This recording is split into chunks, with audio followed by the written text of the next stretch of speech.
오늘 여야 할 것 없이 가짜뉴스 확대 재생산에 대해서 우려가 많습니다. 방향, 사례는 좀 다르게 들지만 최종 종착지는 똑같다고 생각합니다. 가짜뉴스가 없는 사회를 만들자. 이거는 똑같다고 생각을 합니다. 그런데 안타깝게도 그 원천자로서 검찰이 의심을 받는 경우들이 실제로 좀 있습니다. 총장님은 절대 인정을 못 하시겠습니까? 제가 한번 말씀을 드려볼게요. 얼마 전에 그 모 일간지 기사에 보면은 이재명 대표와 관련된 공소장 A4 용지 39쪽에 이르는 공소장을 입수했다 이러면서 보도가 쫙 나온 게 있습니다. 그런데 그 기사 제목을 보면 기사 제목이 이렇습니다. 업자 요구 들어줘라. 백현동 공소장에 적시된 이재명 정진상 부당 지시 이렇게 돼 있습니다. 그럼 제목만 보면 이거는 완전히 유죄 심정을 가질 수밖에 없는 그런 내용입니다. 충분히 유죄 심정을 가질 수 있도록 그런 제목이 나왔는데요. 이 공소장에 대해서 저희 방에서 자료 요구를 했거든요.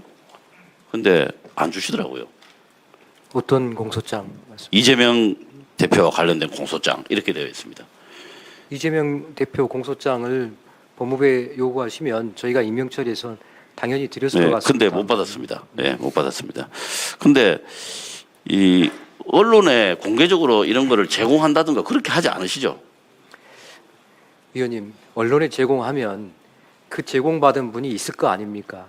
그러면 검사가 그때로부터 본인이 발목이 잡혀서 일을 할 수 있겠습니까? 그렇습니다. 그냥 제가 한번 추정을 해보는 건데요.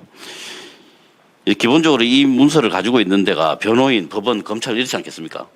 그런데 공소장은 제 판단에 저희가 지금 공소 제기한 후 일주일이면 다 제출을 하고 있기 때문에 그러니까 변호인도 있고 계신 법원도 가지고 있고 검찰도 가지고 있고 대충 이렇게 보는 게 맞잖아요. 국회에도 제출을 하고 있습니다. 어디요?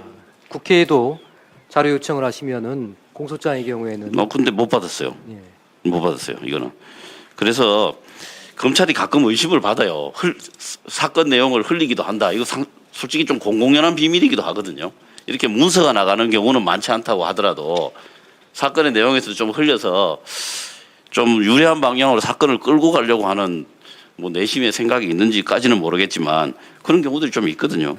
그래서 만약에 이번처럼 이렇게 공소장이 통째로 나간다든가 이런 경우에 대해서 이건 심각한 공문서 유출 사건인데 내부 감찰이나 조사나 이런 걸 좀 해보신 적이 있습니까?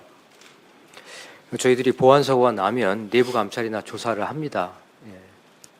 그러니까 제가 그럼 이런 경우도 해보시겠네요. 아니 지금 말씀하신 건 제가 오늘 처음 듣는 이야기입니다. 이거 며칠 전에 신문 기사 크게 났습니다. 근데 제가 과문한지 모르겠습니다만 이재명 대표에 대한 공소장을 우리 민주당 의원들이 요청하시면 저희가 특별히 안 드릴 이유가 있겠습니까? 네, 그 부분은 제가 추가로 확인을 해드릴 수가 있습니다. 예. 그 다음에요. 그 이재명 대표가 북한에 보낸 친서라고 하는 게 있었습니다. 그 보도에 많이 나왔거든요.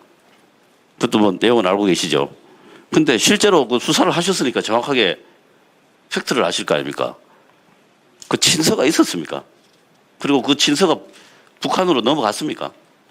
의원님, 여기는 법정이 아니기 때문에 네. 제가 증거 하나하나에 대해서 말씀드릴 수는 없습니다. 드릴 수는 있지만 알고는 있습니다만 말씀드리기는 어렵습니다. 예. 근데 이제 신문 보도에 그게 나왔습니다.